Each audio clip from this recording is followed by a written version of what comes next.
Hello everyone and welcome to our channel Nilesh education. देख गोटे important update रही प्रकाश पाइला सीएचएससी वार्षिक शैक्षिक कैलेंडर। तो एकेडमिक कैलेंडर 2025-26 माने ए वर्ष सीएचएससी तरफ आसी जाइए। फेब्रुआरी रे प्लस टू परीक्षा ए वर्ष माने 2026 रे बोर्ड परीक्षा केबे हेबो ना फेब्रुआरी ही हो। तो देख उच्च माध्यमिक शिक्षा परिषद बा सीएचएससी परीक्षा चलित 2025-26 शिक्षावर्ष वार्षिक शैक्षिक कैलेंडर प्रकाश पाई। आसंता नवेम्बर पहले प्लस टू इंटरनाल परीक्षा और तृतीय सप्ताह फर्म पूरण हो। यापर जनवरी प्रथम सप्ताह प्रैक्टिकल परीक्षा हो। शेष सुधा समस्त शिक्षानुष्ठान प्रैक्टिकल मार्क सीएचएससी निकट में दाखल करेंगे। फेब्रुआरी द्वितीय बा तृतीय सप्ताह वार्षिक परीक्षा आरंभ हो।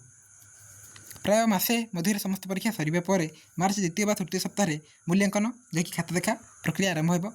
मे 15 तारीख मध्य परीक्षाफल प्रकाश पाइब बोली परिषद पक्षर कहुई। फेल छात्र छात्री मैंने इंस्टाट परीक्षा मे शेष सप्ताह फर्म पूरण करेंगे और जून तृतीय सप्ताह परीक्षा हो। यार मासक मध्य परीक्षाफल प्रकाश पाइब पर पुनः जांच जुलाई द्वितीय सप्ताह आवेदन करेंगे। सेप्टेम्बर शेष सप्ताह संपूर्ण प्रक्रिया सर से एक्स रेगुलर परीक्षा देवाक पाने आसंता सेप्टेम्बर तृतीय सप्ताह फर्म पूरण करेंगे। खेल और सांस्कृतिक कार्यक्रम सेप्टेम्बर और डिसेम्बर मध्य सरीज।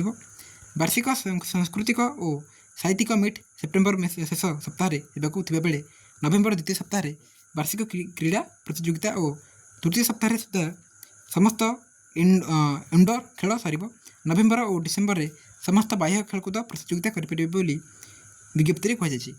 तो जनवरी पहले प्रैक्टिकल मे 15 मध्य फल प्रकाश आउ परीक्षा फेब्रुआरी हो। तो जो एकेडमिक कैलेंडर बाहरी राइट तार मु वीडियो करी जो सीएचएससी नोटिस रही ओके तार वीडियोटी को जाकि देखिपर मु कमेंट बॉक्स में देदेछि एवं डिस्क्रिप्शन बॉक्स में मुझे तुम जाकि देखनी राइट केबे क्यों सीएचएससी तरफ आसथिबा से नोटिस को राइट एकेडमिक कैलेंडर 2025-26 एवं ताहा एठी मध्य भल भाव लिखा जाए आम पढ़िले ओके। तो ये किसी अपडेट था 2025-26 ओके ताले वीडियो कौन करेंगे। Thank you all.